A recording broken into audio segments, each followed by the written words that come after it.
29वां अध्याय। रविंद्रनाथ टैगोर और मेरे विद्यालयों की तुलना।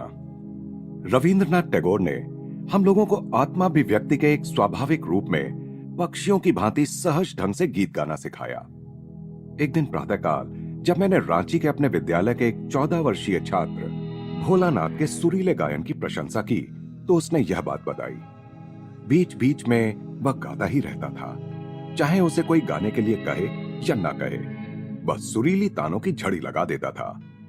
मेरे विद्यालय में आने से पहले वह रविंद्रनाथ टैगोर के बोलपुर स्थित सुप्रसिद्ध शांति निकेतन विद्यालय का छात्र रहा था।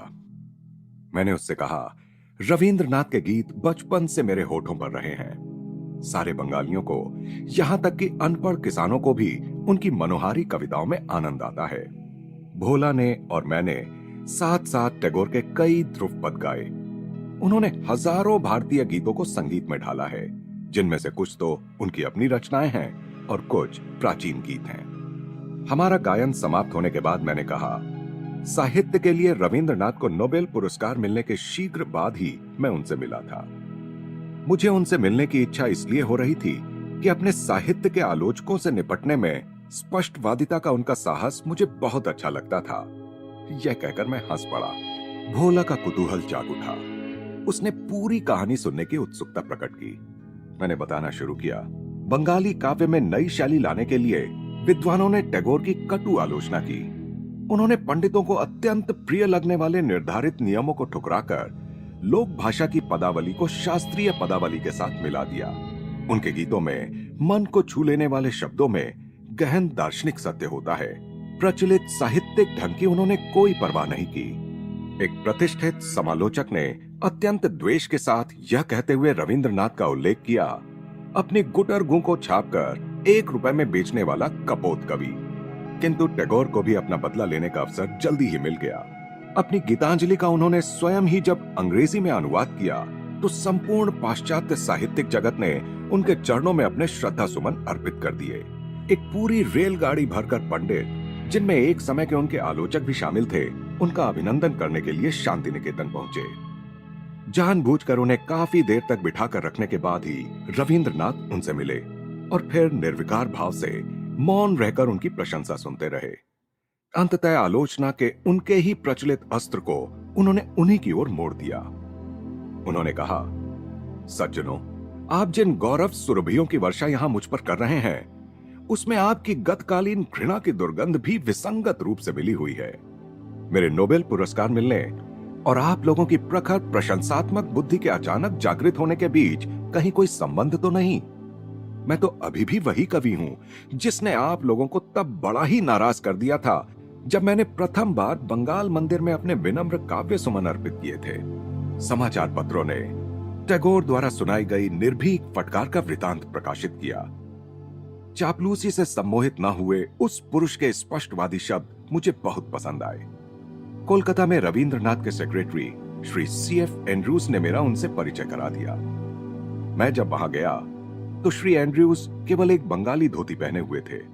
वे टैगोर का उल्लेख प्रेम से गुरुदेव कहकर करते थे। रविंद्रनाथ ने शिष्टता पूर्वक मेरा स्वागत किया।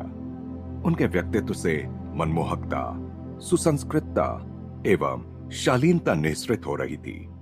उनकी साहित्यिक पृष्ठभूमि के बारे में मेरे प्रश्न का उत्तर देते हुए उन्होंने बताया कि वे मुख्यतः हमारे धार्मिक ग्रंथों तथा 14वीं शताब्दी के एक लोकप्रिय कवि विद्यापति से प्रभावित रहे हैं। इन स्मृतियों से आह्लादित होकर मैं एक पुराने बंगाली गीत की टैगोर द्वारा की गई पुनः प्रस्तुति, आमारे घरे आपनार करे दृढ़ दीप खानी ज्वालो, यानी मेरी कुटिया में अपने कर कमल से प्रेम का अपना दीप जला दो, को गाने लगा। भोला और मैं आनंद में यह गीत गाते हुए विद्यालय के प्रांगण में टहलने लगे। रांची में विद्यालय की स्थापना करने के लगभग 2 वर्ष बाद शांति निकेतन में आने के लिए मुझे रविंद्रनाथ का निमंत्रण मिला ताकि हम दोनों अपने शैक्षणिक आदर्शों पर चर्चा कर सकें। मैं खुशी से वहां गया। जब मैं उनसे मिलने पहुंचा तब वे अपने अध्ययन कक्ष में बैठे हुए थे। पहली भेंट के समान ही इस बार भी मुझे लगा कि उत्कृष्ट पुरुषत्व का चित्र बनाने के लिए यदि किसी चित्रकार को किसी मॉडल की आवश्यकता पड़े तो उनसे अधिक अच्छा मॉडल उसे नहीं मिल सकेगा। प्राचीन रोम के कुलीन पुरुष की तरह तीखे नाक नक्श का, सुंदरता के साथ तराशा हुआ सा उनका चेहरा, लहराते केशों और लंबी दाढ़ी के बीच सुशोभित था। विशाल दयार्द्र नेत्र, देवता सदृश सौम्य मुस्कुराहट तथा बांसुरी की ध्वनि की याद दिलाती आवाज जो सचमुच मंत्रमुग्ध कर देती थी। मजबूत, सुदृढ़, लंबे कद के, गंभीर मुद्रा के उनके व्यक्तित्व में करीब करीब नारी सुलभ कोमलता भी थी और शिशु सुलभ हर्षोत्फुल्ल स्वयं स्फूर्ति भी। कवि दिखने में कैसा हो, इसकी आदर्श कल्पना इस सौम्य गायक की मूर्ति से अधिक अच्छी तरह साकार नहीं हो सकती। टैगोर और मैं शीघ्र ही प्रचलित पद्धति से हटकर बनाए गए हमारे विद्यालयों के तुलनात्मक अध्ययन में मग्न हो गए। हमने दोनों विद्यालयों में कई बातों में समानता पाई। खुले आकाश के नीचे शिक्षा, सादगी और बच्चों की रचनात्मक प्रवृत्ति के विकास के लिए पर्याप्त अवसर। रविंद्रनाथ ने साहित्य और काव्य के अध्ययन पर तथा संगीत और गायन के द्वारा आत्माभिव्यक्ति पर काफी जोर दिया था, जैसा कि भोला के मामले में मैं पहले ही देख चुका था। शांति निकेतन के बच्चों के लिए मौन के विशिष्ट समय भी निर्धारित थे, परंतु उन्हें योग का कोई विशेष प्रशिक्षण नहीं दिया जाता था। कविवर ने रांची में सभी छात्रों को सिखाए जाने वाले शक्ति संचार के योग्यता व्यायामों और एकाग्रता की यौगिक प्रविधियों के मेरे विवरण को अत्यंत ध्यान से सुना। टैगोर ने मुझे अपने आरंभ के शैक्षणिक संघर्ष के बारे में बताया। 5वीं कक्षा के बाद मैं स्कूल से भाग निकला। उन्होंने हंसते हुए कहा, स्कूली कक्षा के नीरस अनुशासनात्मक वातावरण में उनके जन्मजात कवि हृदय की कोमलता को कैसे झटके लगते होंगे, इसे मैं आसानी से समझ सकता था। इसीलिए मैंने छायादार वृक्षों और आकाश के सौंदर्य के तले शांति निकेतन की स्थापना की। सुंदर बगीचे में अध्ययन करते बच्चों के एक छोटे से गुट की ओर भावपूर्ण ढंग से इशारा करते हुए उन्होंने कहा, बच्चा फूलों और गाते पक्षियों के बीच अपने स्वाभाविक वातावरण में रहता है। वहां वह अपनी व्यक्तिगत प्रतिभा की गुप्त निधि को अधिक सरलता से व्यक्त कर सकता है।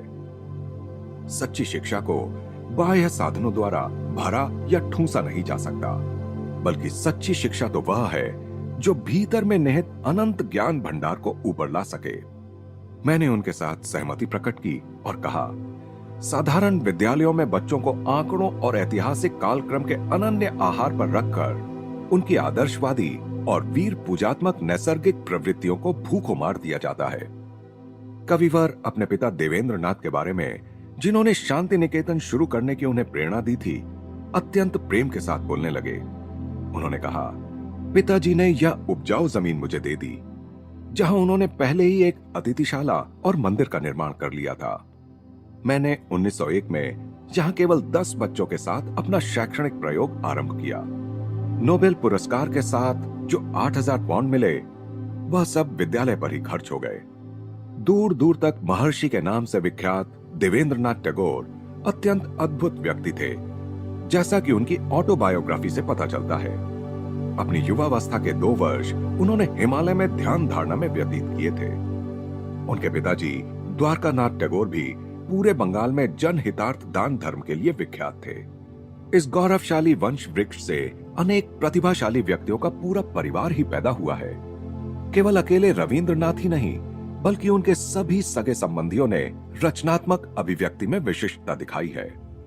उनके भतीजे गगनेंद्र और अवनींद्र भारत के शीर्षस्थ चित्रकारों में थे। रविंद्रनाथ के भाई द्विजेंद्र एक दार्शनिक थे, जिनसे पक्षी और जंगली पशु भी प्रेम करते थे। रविंद्रनाथ ने मुझसे एक रात अतिथिशाला में रहने का आग्रह किया। शाम को आंगन में बैठे कविवर और बच्चों के दृश्य ने मेरा मन मोह लिया। मैं अतीत काल में पहुंच गया। मेरे सामने प्रस्तुत दृश्य प्राचीन काल के किसी आश्रम की तरह लग रहा था। आनंद में विभोर गायक और उसके चारों ओर बैठे उसके भक्तजन सभी दिव्य प्रेम के प्रभा मंडल से घिरे हुए। टैगोर मित्रता की प्रत्येक गांठ मनोमाधुर्य के धागे से बांधते थे। वे कभी भी अपनी बात पर जोर नहीं देते थे। एक दुर्निवार्य आकर्षण शक्ति से खींचकर हृदय जीत लेते थे। ईश्वर के उद्यान में खिला हुआ काव्य का यह दुर्लभ पुष्प दूसरों को एक नैसर्गिक सुगंध से आकर्षित कर लेता था। अपनी मधुर आवाज में रविंद्रनाथ ने हमें अपनी कुछ अति उत्कृष्ट नवरचित कविताएं पढ़कर सुनाई। अपने विद्यार्थियों को आनंद देने के लिए रचे गए उनके अधिकांश गीतों एवं नाटकों की रचना उन्होंने शांति निकेतन में ही की। मेरी दृष्टि में उनके पद्यों की सुंदरता इसमें है कि लगभग प्रत्येक छंद में ईश्वर के नाम का उल्लेख किए बिना ईश्वर का जिक्र करने की उनकी अद्भुत कला उनमें प्रकट होती है। उन्होंने लिखा है, सुरेर घोरे आपना के जाई भूले, बंधु बोले डाकी मोर प्रभु के। अर्थात गाने के आनंद में मैं अपने को इतना भूल जाता हूं कि आपको भी मित्र कहने लगता हूं, जो मेरे प्रभु हैं। दूसरे दिन दोपहर के भोजन के पश्चात मैंने अनिच्छा पूर्वक ही कविवर से विदा ली।